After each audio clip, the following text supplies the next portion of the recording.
పరిశుద్ధమైనటువంటి బైబిల్ గ్రంథం ఈ రీతిగా సెలవిస్తున్నదండి.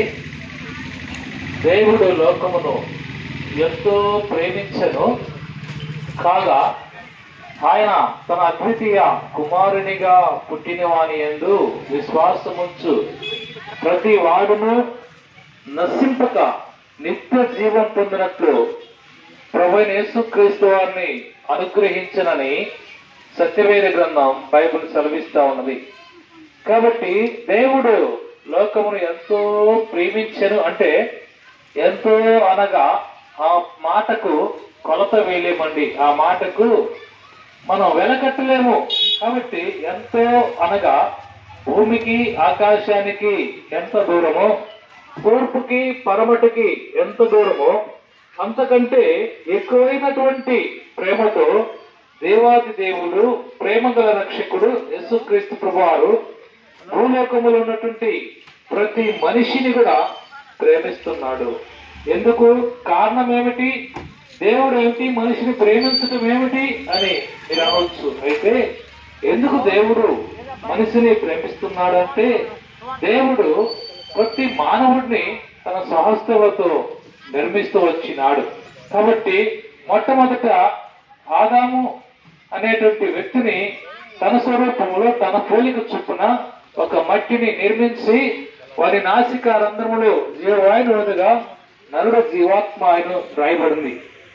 కాబట్టి మట్టితో మానవుణ్ణి దేవుడు సృష్టిస్తూ వచ్చినాడు. అయితే ఆ మొట్టమొదటి ఆదాము అనేటువంటి వారి యొక్క సంతానమే సర్వలోకములో ఉన్నటువంటి ప్రజలందరికీ కూడా.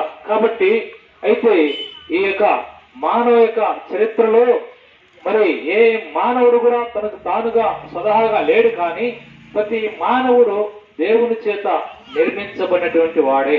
అందుకే దేవాది దేవుడు, ప్రేమ గల రక్షకుడు ప్రతి మనిషిని ప్రేమిస్తున్నాడు. ఎందుకంటే దేవుడు ప్రేమ స్వరూపి, దేవుడు దయగలవాడు, దేవుడు ప్రేమయున్నాడు. అందుకే ప్రేమ గల రక్షకుడు యేసు ప్రభువారు భూలోకంలో ఉన్నటువంటి ప్రతి మనిషిని ప్రేమిస్తున్నాడు. ఎంతగా ప్రేమిస్తున్నాడంటే తన ప్రాణం పెట్టినంతగా ప్రేమిస్తూ వచ్చినాడు. కాబట్టి ప్రతి మానవుడి యొక్క పాపముల కొరకై ఆయన శిలువలో రక్తమును కార్చినాడు.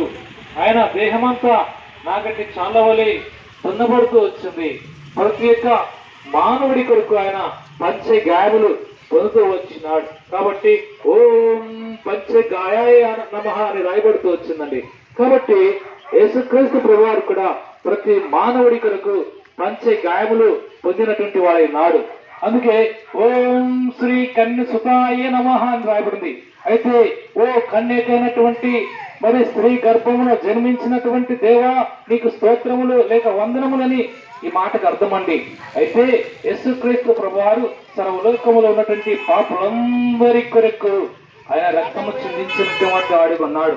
ఎందుకంటే అనేక గ్రంథాల్లో కూడా రాయబడుతూ వచ్చింది, రక్తము చిందింపకుండగా పాప క్షమాపణ కలగదు అని రాయబడుతూ వచ్చింది. అయితే చూసినట్లయితే సర్వ పాప పరిహారం రక్తప్రోక్షణ వశ్యకం సత్రక్తం పరమాత్మేనాం పుణ్యదాన బలియాగం అన్నారు. అంటే ఈ మాటకు అర్థం ఏమిటంటే సర్వ మానవాళి పాపం పోవాలంటే రక్తప్రోక్షణ అవసరం. సత్రక్తం పరమాత్మేనాం అంటే తన రక్తము సొంత రక్తమై ఉండాలి, అది పరమాత్మని రక్తమై ఉండాలని రాయబడింది. అది తన యొక్క సొంత రక్తము ద్వారా, పరమాత్మని రక్తము ద్వారా, ఆ పుణ్య రక్తము ద్వారాగానే మానవుడి యొక్క పాపానికి క్షమాపణ, విమోచన, విడుదల. అయితే ఈ రీతిగా ప్రపంచంలో మానవ చరిత్రలో పాపి అయిన నీ కొరకు నా కొరకు ఎవరైనా రక్తం కార్చినారా అంటే ఏకైక దేవుడు యేసుక్రీస్తు ప్రభువారు ఒక్కడే నీ కొరకు నా కొరకు సర్వలోకముల ప్రజలందరి కొరకు రక్తం కార్చినటువంటి వాడైనాడు. కాబట్టి ఆ దేవాది దేవుడు పిలుస్తున్నాడు, ప్రయాసపడి పాప భారమును మోసుకుని పోతున్న సమస్త జనులారా నా యొద్దకు రండి, నేను మీకు విశ్రాంతిని కలగజేస్తానన్నాడు. కాబట్టి లోకములో మానవుడికి విశ్రాంతి లేదు, నెమ్మది లేదు, శాంతి సమాధానం లేదు. అయితే ఎందుకంటే పాపము వలన వచ్చు జీతము మరణమయ్యది. అయితే ఈ పాపం వలన వచ్చేటువంటి మరణమును బట్టి మానవుడికి శాంతి సమాధానం నెమ్మది లేదు. అయితే అందుకే అటువంటి వ్యక్తులను యేసుక్రీస్తు ప్రభువారు పిలుస్తున్నాడు. ప్రయాస